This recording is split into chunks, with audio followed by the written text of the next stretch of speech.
Gəldik buna. Bunu gətirib burada verməkləri biraz yaxşı hal deyil. Burada belə bir düstur var.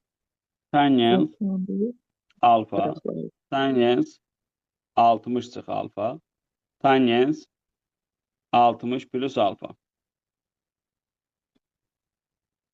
Bu bizə verir tangents 3 alfanı.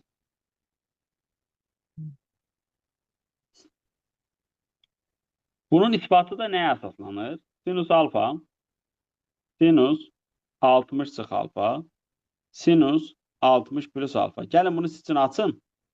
Sonra bilin hardan alınır, amma hər dəfə açmayacaq. Açsaq vaxtımız çox gedir. Yəni hər misal onu tətbiq eləyəndə açmayacaq. Bax, bu ikisinə hasili cəmə keçirdirəm. Necə idi onun qaydası? 1/2. Sinus nə idi? Kosinus nə idi? Fərq. 120. Kosinus fərq. Fərqdə nə qalır? 2 alfa mı qalır? Düzmü yazıram? Kosinus cəm. Orada cəmdə nə qalır? 120 bölün. 120. Düz. Sonra burada nə alırıq biz? Burada alırıq 1/2 sinus alfa kosinus 2 alfa. Bu da mənfi 2-də 1'də olur 1/4 sinus alfa. Sonra burada yenə hasili var. Cəmə keçirdəndə 1/4 sinus birinci cəm olur. Sonra sinus fərq olur. Çünki bundan bunu çıxırıq. Baxın. Nə qaldı burada? 1/4 nə qaldı? Bu.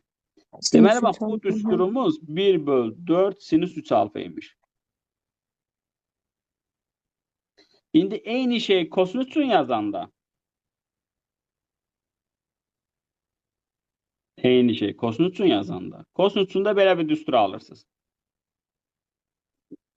Əslində bunlar çox gözəl düsturlardır. Bunlara uyğun suallar qururlar. 1/4'də kosinüs 3 alfa alırsınız. Bax, məsələn, alfanın yerinə qoyun 20 dərəcə. Bax, burada qoyun 20 dərəcə. Bir düstur alır.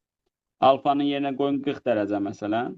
20 dərəcə qoyanda özü də bu vurub bölməyinə alınmır. Bu maraqlı sual olur. Baxın, bunu hər kosinusa vurub böl, qəşəng bir şey gəlib çıxmırsan. Burada nə qədər eləyir? Sinus nə qədər eləyir? 80. Bu da olur 1/4 sinus 60. Bu da olur 2/3 bölünsün 8. Gördünüz mü? Suallar qururlar.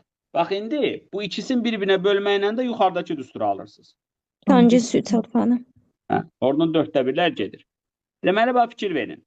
Bu 10. Bu 60 çıx 10. Bu da 60 plus 10'dur.